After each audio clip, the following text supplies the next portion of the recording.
Hey guys, how's it going? Michael here, and this is another Learn the Song lesson. This time we're doing Locked Out of Heaven by Bruno Mars.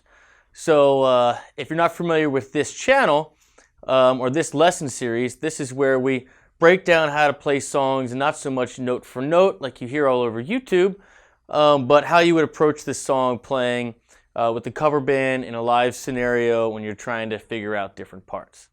So this song is a very big sounding song. The rhythm parts, that ba ba ch ch ba ba, that those hits have to be really big and really strong, and that is the focal point of the song. It's the groove.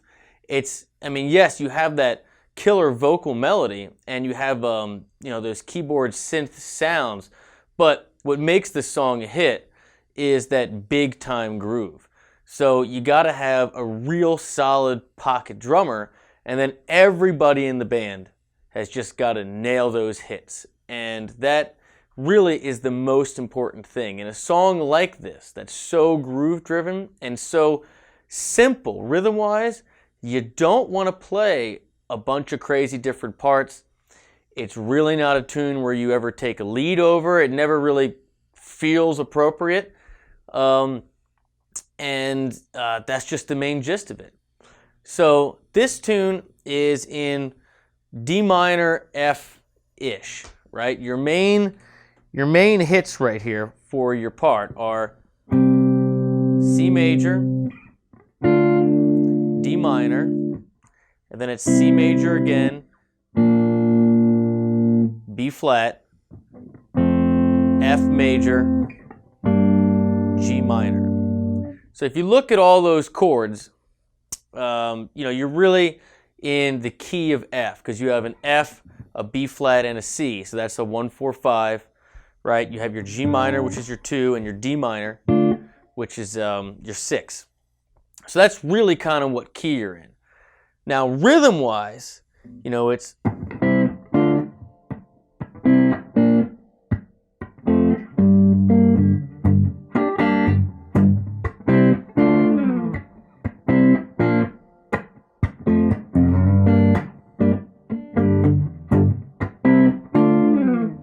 Now that's pretty slow, but that's your main basic feel. You gotta, it's got some offbeats, it's got some hits. It's 1, 2, 3, bop bop. That's end. It's a very, very cool thing, and that's what makes it so great. Because the drums, I got it locked in on the beats, and you guys, as the rhythm section. All right, guitar player, bass, keys, whatever. It's the and bump bump bump bump bump bump. It's such a cool groove. Now, something funny that happens in this tune is that after you do that a few times, it goes to that pre-chorus where it actually goes,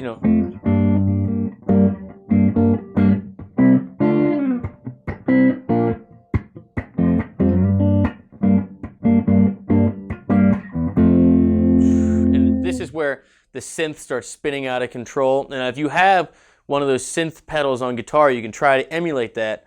Or hopefully you have a keyboard player, or just switch to distortion right there and let it get bigger. But you want the sound to get bigger. So you're on that F major, and then it does this key change. It goes A major. Now, A major, again, is not in the key of F or D minor, which we've been working in. This is strictly one of those things where they figured out when they were writing the tune that it just sounds cool. It is such a cool transition, especially because right after that,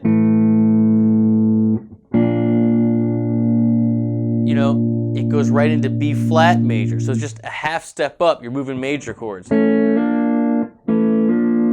which is really wild. And it doesn't, again, this is not something that stays in one key, so you have to really, really sell that change. You have to really not be timid about it. It's going to feel weird when you're going into the next part because you're on F and you have to just hammer into that A. I mean, just hammer into it, you know. And now here's that, you know, you make me feel like I'm locked out of heaven part. You have B flat major to G minor, right? Now, these chords are relative majors and minors, so they work perfectly together. It's that, you know.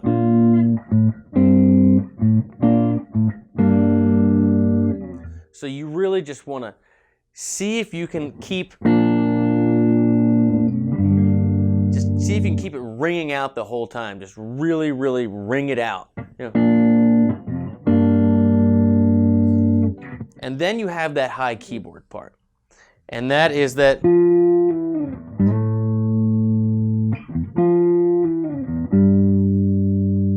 So you.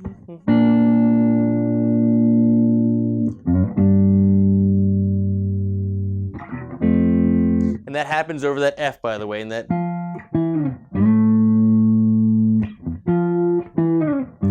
And now what those notes are is that is an F, E to an A, and then F, E to a G.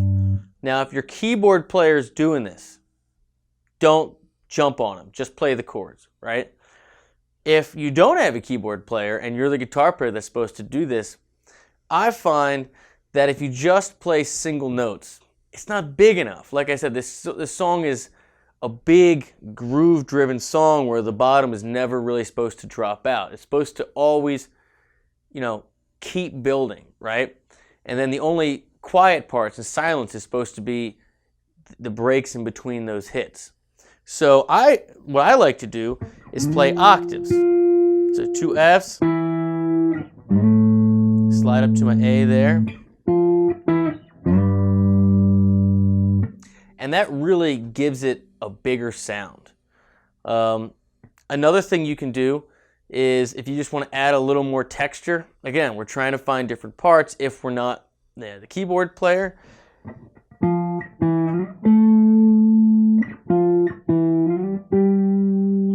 Maybe play the G and the A up a little bit. I mean, I love to do that. It works out great. And that is really the gist of the song. So when you're working on this, play with the record and really try. The number one priority is nailing those offbeats. You know, that ba ba ba ba ba ba ba ba ba ba ba ba ba. Really nailing those offbeats and not being sloppy with it, right?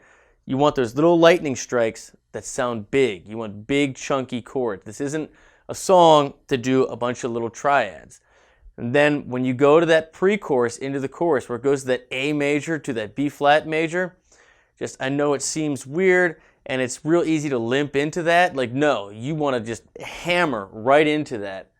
And then when you're on the B flat to the G minor part, you just want it to ring as much as possible.